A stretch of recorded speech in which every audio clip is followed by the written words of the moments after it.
Hello and welcome to Walk the Cinema podcast, where we walk the cinema so we can talk the cinema. And in today's episode, we have Wes Anderson's Grand Budapest Hotel. Grand Budapest Hotel. It's a Wes Anderson, so you kind of know it's going to be good going into it. But why don't you give us a little intro to the movie? Well, we think it's going to be good. A lot of people don't like Wes Anderson because they think it's style over substance, which I guess we'll talk about in this episode. But this is basically a story told in flashback by the now owner of the Budapest Hotel. And he's telling the story when he was a lobby boy and how he met the concierge at the time and what happened there, which kind of was a murder accusation that went wrong, prison escape, a tale of a very rich family of the time, and kind of a mockery of war in a way. Somewhat. It's kind of like a story within a story within a story, because we kind of start off, the author of the Grand Budapest Hotel book has died, and a young girl goes to the grave of the author and starts to read the book. And then we cut to the author talking about writing the book. And then we get the story about him being told from the new owner, or the current owner of the Grand Budapest Hotel, telling him the story of how he became the owner and wealthiest man in the region or in the area. Yeah, so it's a lot of story within a story type thing. But yeah, before we get into that, I think we should talk about Wes Anderson in general, in a more wide spectrum. Okay. You clearly like him. I do. Everything I've seen from his, I have genuinely enjoyed, whether it be from like a great amount or just a little bit. But I don't think I've seen anything of his that I haven't enjoyed. Yeah.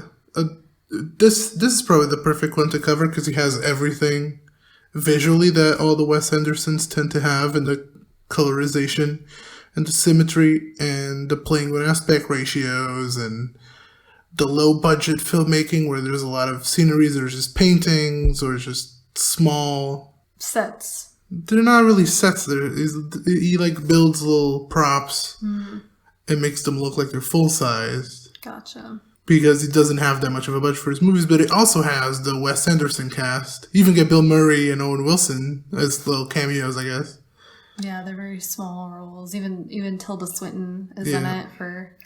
She's the one that gets murdered. Yeah, but I think that what I like about Wes Anderson the most is how all of his stories kind of feel like fairy tales.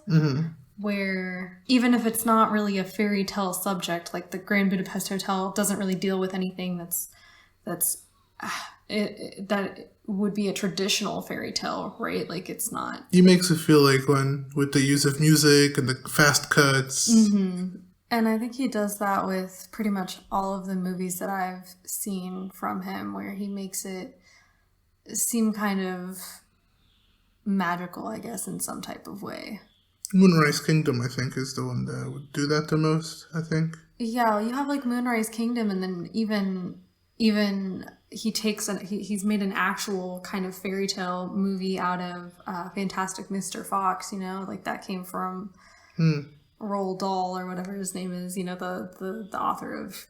Yeah, I was thinking more of the live action ones, but yeah, he's done 2 stop motion, which those are a lot, and they're both good. Yeah, I haven't seen the Isle of Dogs yet, but yeah, I have seen Fantastic Mr. Fox, and it comes plenty of times. Yeah, so I think he definitely brings an air of like whimsicalness to all of his movies, even when they're dealing with subjects that are maybe unsavory, such as murder or death in general. Yeah. So yeah, to this movie though. Yeah, to this movie. What about it? I enjoyed it a lot. I thought it was, cute and interesting. This is his most recognized movie by far. Yeah. This is the one everyone watches if they watch a Wes Anderson, and it's kind of one of my least favorites, and even though I still love it, it's kind of like a Tarantino situation where you like everything, but you have to rank it in some order. And I guess Grand Budapest would be my least favorite, even though I still rank it really highly. This would be like an amazing achievement for most directors, but for Wes Anderson, I guess it kind of feels like the less spectacular one. It's more adult. It's more mature. Yeah. And I do respect it for that, and I do like it for that, but I like the more, I guess, childish Wes Anderson movies that don't take themselves as seriously. Not that this takes itself seriously like a lot of directors would. It is a comedy drama. Yeah, I do think that, or I did read that this was a surprise box office hit when it came out. Like, they made way more money than they were expecting. It's stacked in the cast department. You could just name drop for the whole episode. Yeah, pretty much. But that's part of Wes Anderson's charm, I think. Yeah, it gets a lot. We just saw Saoirse Ronan for the first time in this one, and now we're going to have his next movie starring Saoirse Ronan. I don't know if it's still starring her. I think she's still kind of a minor character. Well, they all star in it. Yeah, I guess so. They're all stars when Wes Anderson's directing it. Yeah. Everyone gets to shine. They get their own moment. And their character's always great. Even the villains are great. Willem Dafoe is great in this. Yeah, he's like he's a silent kind of character. He doesn't have a lot of lines, I would say, but he just like looks intimidating. I think this is probably the most intimidating I've seen Willem Dafoe in. You know what I mean? Like, I guess the Lighthouse doesn't count. No. And I haven't seen him in many things, to be honest. Like, I can think of like White Sands or Mickey Rourke is the Intimidator in that one. No one knows what we're talking about, by the way. Yeah. No one saw White Sands. Yeah, it's not a very popular movie, but I was just saying that this is the most intimidating I've ever seen Willem Dafoe. Yeah.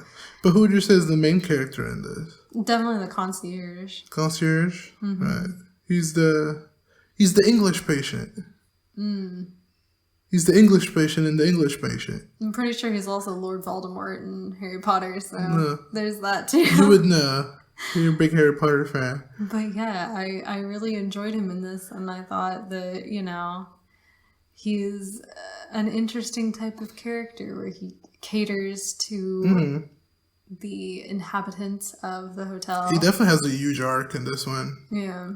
He definitely sees a huge evolution where the lobby boy at first, he's just kind of like doesn't like his existence. And then towards the end is literally his best friend that inherits his job. Yeah, and all of his money and ownings and things. And he dies for him.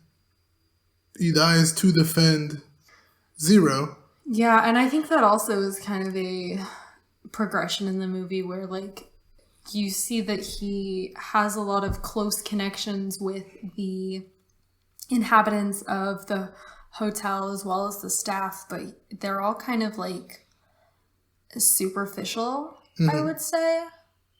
You know what I mean? Like for example, the woman that gets murdered, Tilda Swinton's character. Sure. It starts off with her saying goodbye because she's leaving the hotel, and for the 19th year in a row. Yeah, and she's worried, and he's like, "Oh, you never want to leave when you have to leave, and like you'll be fine. Like nothing bad's gonna happen to you." And she says, "I love you," and he like kind of hesitates, I think, for a second before saying, "I love you too," which I do think he cares about her. Right. We see that he cares about her, especially when she's dead. Yeah. And he feels very guilty that he didn't listen to her as he should have, because she did say she was worried. Right. But I don't think, like, he has that kind of closeness to her. That He has a lot of that type of older women that he uses. They kind of use him. Yeah, it's kind of like... It's a whole relationship. They did mention it in the movie about how he caters to people, and it makes him feel good about making other people feel good, But so back to kind of the point I was trying to make is that you see that he kind of has like this superficial love for these people where I don't think he'd necessarily die for them. But then, towards the end, he has kind of developed that closeness with Zero, where he does die for him. He does care about him deeply, you know? The characters, when you say superficial, you mean as their emotions as a character, not the depth of the character. Right. Because a lot of people say that Wes Anderson's superficial. Mm-hmm. It's all about, the symmetry and the colorfulness of the movies, and he doesn't care about anything else, which couldn't be further from the truth. Those are just vehicles to make the movie be better. Mm-hmm. They're really good scenes. There's the trolley car. It's not the trolley car, but the one on the wires. Mm. The car that goes up the mountain in the snow. Mm-hmm. Where those, I'm pretty sure, made with cardboard or something similar to that. At least they look like it if you look close. And the camera is in place when they run across it, and it makes it pretty hilarious. But it's also like really good looking. Mm-hmm. It looks really good. The colors are really good, obviously. And the camera not moving makes it funnier. That you just see them rush across the screen and disappear. Mm-hmm. That particular scene I really liked visually. Yeah. But even without the visuals, I think Wes Anderson movie would still be good. They would still have the quirkiness of everything else. Yeah. They just have like a certain aesthetic to them, which I think a lot of people do take that as him only caring about his aesthetic, but I think it's kind of like, yeah, he has an aesthetic, but I don't think that it's at the detriment to the plot or the story or the script. You know what I mean? Yeah, definitely. It is also not the main writer for this. This was inspired by, I think, an Austrian poet, and it was written by one of his longtime collaborators, as well as Wes Anderson. Mm. But he's the filmmaker.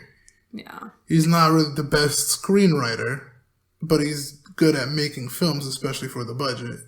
Yeah, it is kind of crazy what he can do with like a very limited budget, you know? He can convince a lot of actors to be in this stuff because they know it's going to be good. Yeah, and I think that they do respect him in a way where it's like, yeah, I might not be getting paid that much, mm-hmm. but I know I'm going to have a good time, and it's going to be by somebody who I think he's viewed as someone who does respect the craft. Yeah, a lot of actors are willing to take some pay cuts when it is, a significant movie to be made. Scarlett Johansson does it all the time. We saw Once Upon a Time in Hollywood where Brad Pitt and Leo took half of their salaries to make this. Yeah. They haven't been paid this little in a long time, right. But they wanted to make the movie because they respect the people involved in it, and that's always great. Yeah. Any other scenes in particular that you really liked or really stood out to you? I don't know. I guess there's always the little lobby boys and the elevator. I don't know what you'd call them. I'm not that fancy. Oh, like the people that press the button in the elevator. Yeah, they peek around the corner to look at stuff. That's mm-hmm. always a little funny. Yeah. And like people that get name drops sometimes popped up in the background and look at what they're saying, mm-hmm. like why they say my name. Mm-hmm. Those are always funny. Yeah. I did like seeing a lot of different people that I recognize in this in particular. Like, I don't know, what's his name? Adrian Brody, who plays the evil son, Dimitri, mm-hmm. who is trying to thwart our main character and get all of his mom's fortune and stuff. And yeah. He looked like such a twerp, and I just feel like Adrian Brody doesn't necessarily look like a twerp always. We watched the movie with him earlier this week where he literally just looked the same to me. Oh, really? Yeah. I thought he looked much more dingy in the one that we watched. Maybe, but he was still the butthole. I mean, he was like he was the main character in the other movie that we watched, where like he wasn't as, I don't know, awful. Oh, and I really like Jeff Goldblum in this for some reason. He's not very likable to me. I think that Jeff Goldblum has such a weird energy. Yeah. And we share the same birthday, so that's good for you. Yeah, I'm like kind of excited about that. But yeah, and like Edward Norton too. Oh yeah, Edward Norton. I don't like him as an actor, but like, you're so wrong. Why? People will fight you. There's like people that will die for Fight Club. Oh, well, I've never seen Fight Club, but don't say that out Edward loud. Norton. I just think about the Hulk movie that flopped in 2008. Sure. I wouldn't know. But yeah, you have all these like... I think about now recently when you talk about Edward Norton, I think about Motherless Brooklyn, which he decided to direct. I think it was like a reach for some awards a couple years ago, and it was so dreadful to me. I remember watching it and thinking the score was so terrible that it was definitely going to get nominated for something, and it did. He got nominated for the Golden Globes as Best Score, and I knew it was going to happen because I hated it. How fun. But yeah, this movie, The Grand Budapest Hotel, it is kind of like, there is like a sadness to it too, because it's like, this is a story of again, it's kind of like nostalgia. How we talked about it in our last episode. I think all of his movies have kind of a sadness where no one really wins the way they want to win. Yeah.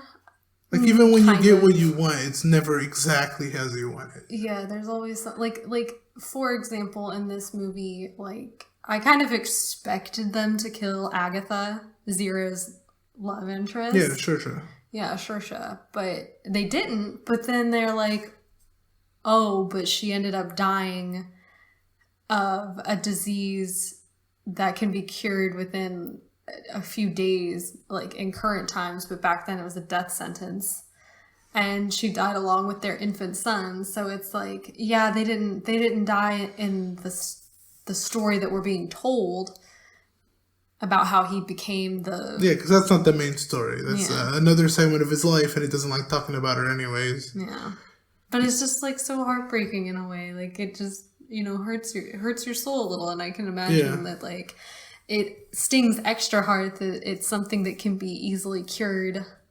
That happens, though. I know. It does happen, and it just makes me, like, sad a little bit.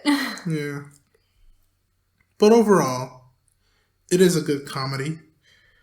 The prison escape is pretty funny. Even the death of one of the inmates that jumps in and stabs all the guards and then gets stabbed himself. That was pretty funny. Yeah, it's like, I'd call that a draw. He killed 5 guards by himself and then died. So it's a draw. I mean, there's a lot of little things. I think that's the best thing about these movies, is the little things that are not necessary, but, they do spritz it up.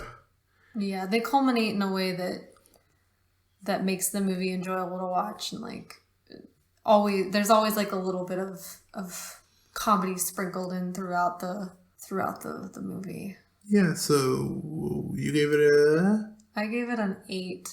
There you go. It's not my favorite Wes Anderson movie that I've ever seen. It's I do think some parts of it can be a little slow, or can be a little like tedious, I guess. I don't agree there.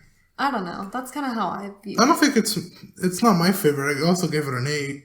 It's not my favorite because I think it's the more mature of his work in the storytelling. At least from like, superficial, in-your-face type way, is the most mature. I like his more, childlike, dreamy movies. Moonrise Kingdom. Fantastic Mr. Fox. Those are probably both of my favorites. Yeah, but it's not my least favorite either. But my least favorite currently I still like, and I think I might give it a higher rating if I watched it again. It's the Royal Tenenbaums, but the Royal Tenenbaums are your least favorite. Yeah, currently, out of the ones that I've seen. How about the one that goes to India? Oh yeah. Oh, the title is escaping me. The Darling Limited? Yeah. Darling Limited. Darling Limited, yes. I think people don't like that one much. I actually like it better, I think. I still think it has a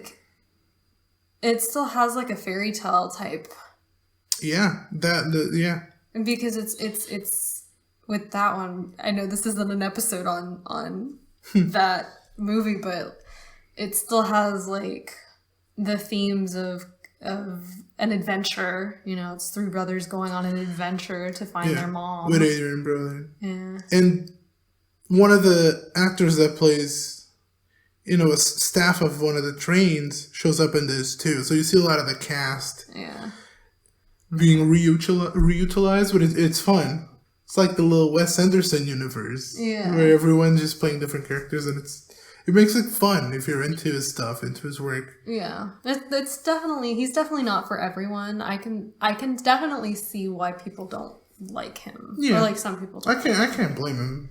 Yeah, I mean it's not everyone's cup of tea, but it's definitely I love things when they feel nostalgic and when they feel whimsical. So I really like Wes Anderson.